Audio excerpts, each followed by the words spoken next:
Yleisön pyynnöstä. No niin, on sotaraportin aika, eli maalainen tunnelisota. Aloitetaan tässä nyt tämmöisellä globaalilla maanjäristyskartalla, josta pääsee näkemään nämä mannerlaattojen rajat, jotka yleensä siellä mannerlaattojen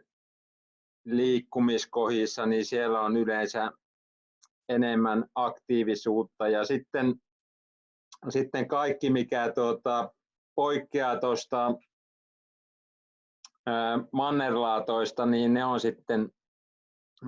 niin kuin merkittävää tietoa. Ja tosiaan, jos tästä niin kuin lähdetään täältä Suomen näkövinkkelistä, niin siellähän näkyy toi Kiirunan piste, eli se on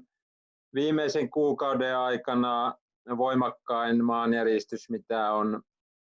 rekisteröity 12 vuoteen Kiirunan kaivoksen tuntumassa, eli siellä kaivosporukkakin evakuoitiin ja epäillään, että siellä on räjäytetty niin kuin maalainen tunnelisto, koska se eri tunnelikartoissa Kiirunan läpi menee tunneliviivoja, ja sitten kun katsotaan tarkemmin, niin siellä on jotakin Etelä-Euroopassa löytyy jonkin verran noita pisteitä, mutta pääosin näette maanjäristyskartat, niin ne sijoittuu noille mannerlaattojen rajapinnoille, pois luettuna USA, jossa Amerikan mantereella on käytännössä niin kuin ympäri sen mantereen, niin on paljon erilaisia räjäytyksiä. Siellä on tosiaan rekisteröity nyt näitä lentoja ja räjäyttelyjä aika paljon viime viikkoina. Et mä tuossa otin sellaisen yhden tuossa tarkemmankin kuvaan. Katsotaanpas tuosta, jos sen saa nätisti, niin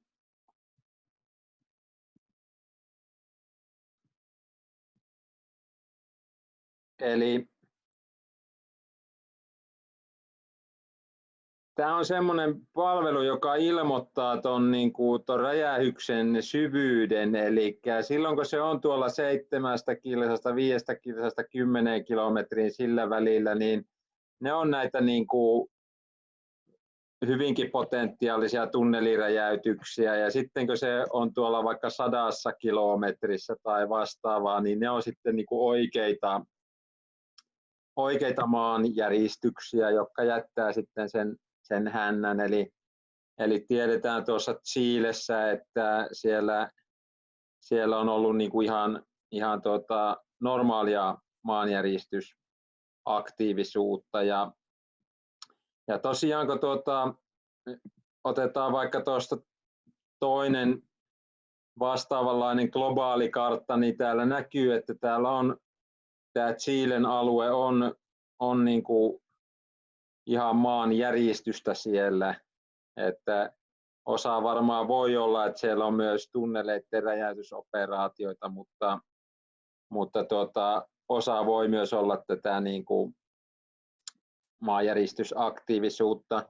Tilannehan on sellainen, että Amerikasta parhaimmat lähteet, mitä mä olen löytänyt, on Genen ja Ricken tämmöinen niin kuin show, joka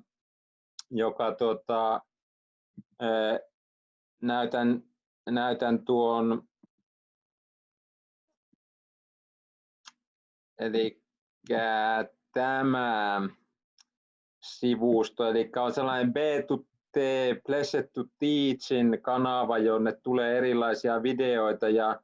nyt on tuossa 14 tuntia sitten tullut Geneltä sellainen niin kuin tarkennus, että Amerikassa on vain noin 20% Amerikan koko tunneliverkostosta tällä hetkellä tuhottu, ja sitten sitten Kanadaa ja näitä Meksikoja ja vastaavia on sitten aloiteltu ja hänen mielestään Euroopan suurimmat tunnelituhot Euroopassa on tehty sen Defenderin niin kuin sotaharjoituksen tiimoilta jo silloin pari kuukautta sitten, mutta hänen mukaan Euroopassakin on vielä paljon niin kuin tunneliverkostoa tuhoamatta. Jos otetaan tuolta vielä toi kolmas kartta,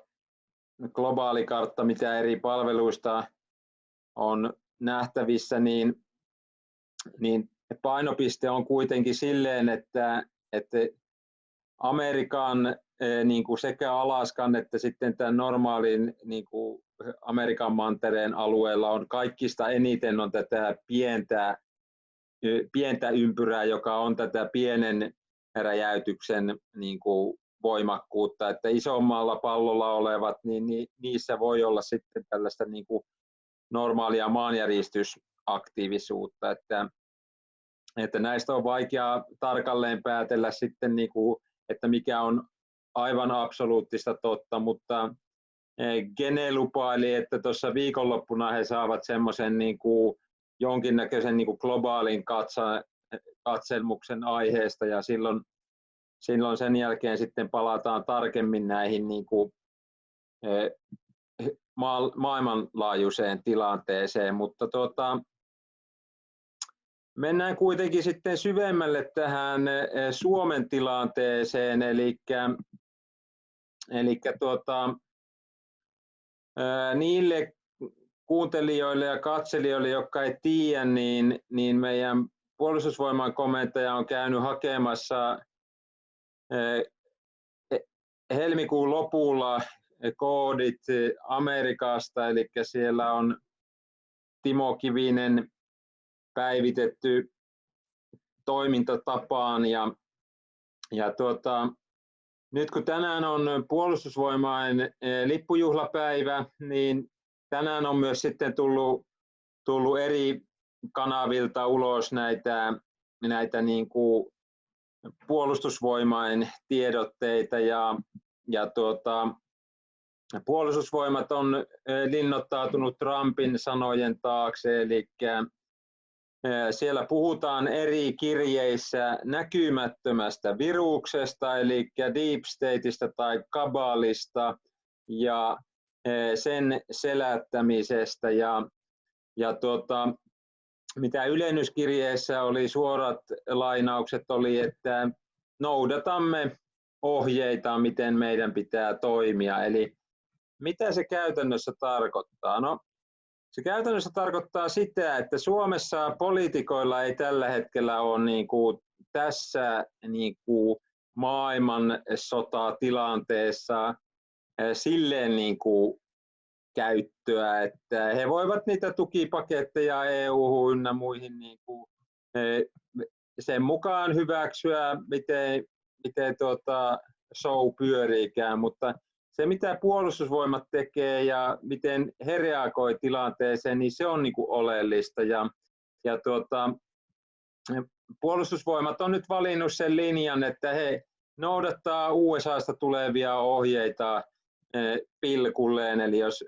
USA sanoo, että lockdowni, niin Suomi menee lockdowniin. Jos USA sanoo, että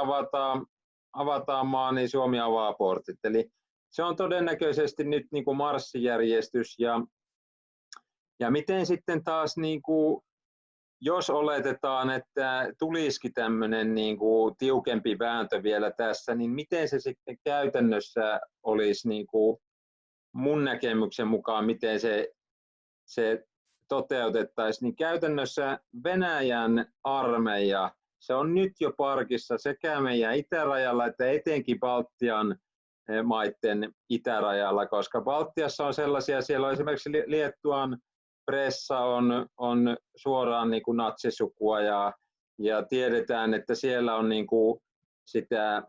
diippariporukkaa paljon uskoisin, että jos Suomessa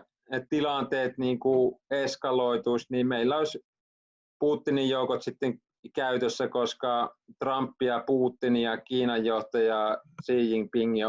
ovat niin kuin sellaisessa kolmiyhteydessä, että he niin kuin varmistavat, että naapureilla on sitten asiat kondiksessa, mutta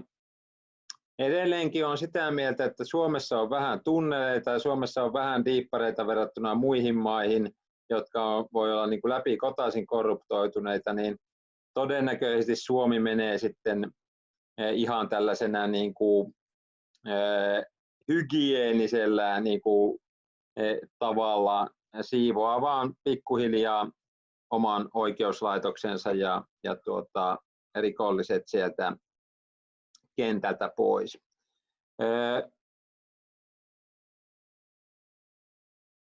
Joo, eli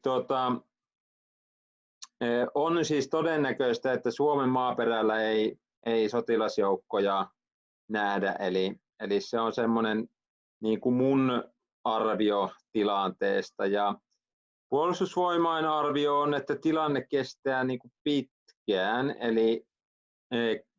todennäköisesti se tarkoittaa sitä, että tullaan aika kauan vielä niin kuin siivoilemaan eri tunneliverkostoja ja vastaavia sieltä sitten eri maista. Siellä taisi chatissa olla joitakin kysymyksiä vai? Joo, kun tuolla Aaltassahan oli ollut mutavyöry, ja siis Norjan Aaltasta puhutaan, niin liittyisikö se jotenkin näihin tunnelijuttuihin?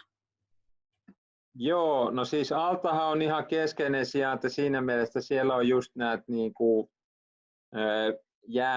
jäämeren niin kuin reitit. Sitä en tiedä, että onko se millaisia, onko siellä jopa jonkinnäköisiä verkostoja sitten, että